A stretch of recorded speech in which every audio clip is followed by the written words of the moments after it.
The wind was howling like a wounded animal, and I was soaked to the bone, so I ran for shelter. I found a house on the edge of the road. The paint was peeling, but the porch light was on.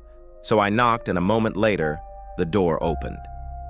"Come in," said a woman with kind eyes. "You need somewhere to stay during the storm." Behind her, I could see a warm, furnished room with a comfy chair and a table. Everything looked well used, lived in. But as I walked in, I noticed something strange. There were no windows anywhere, not even a single one. I thanked the woman for her hospitality and asked, "Would you mind if I lit a fire?" "Of course not," she said, and with a wave of her hand, she conjured a small, flickering flame in the hearth. Then she poured 2 cups of tea, one for herself and one for me. "Thank you," I said. "This is really kind of you. You know, most people would kick a stranger out in this weather, but you're letting me stay here in your home with no questions asked. I feel like I should at least tell you my name. I'm not a bad person, am I?" She looked up from her tea, her eyes calm and unwavering. "You are who you say you are," she replied.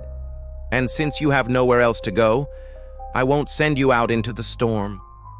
She took another sip of tea, and then she asked, "Do you plan to leave before dark?" I laughed nervously. "Of course I do. I just need somewhere to wait out the storm, and then once it's over, I'll be on my way." But as I stood up to leave, I tried the door and it was locked.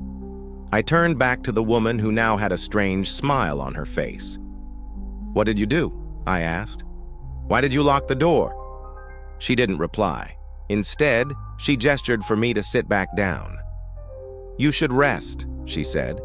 "The storm will pass more quickly if you sleep." I panicked and ran to the only other door in the room, but it was small, barely big enough to crawl through.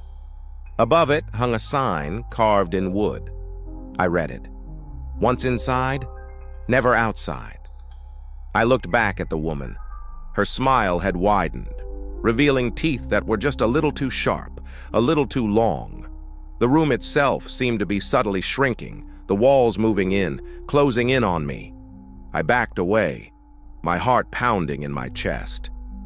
"Let me out," I whispered, my voice shaking.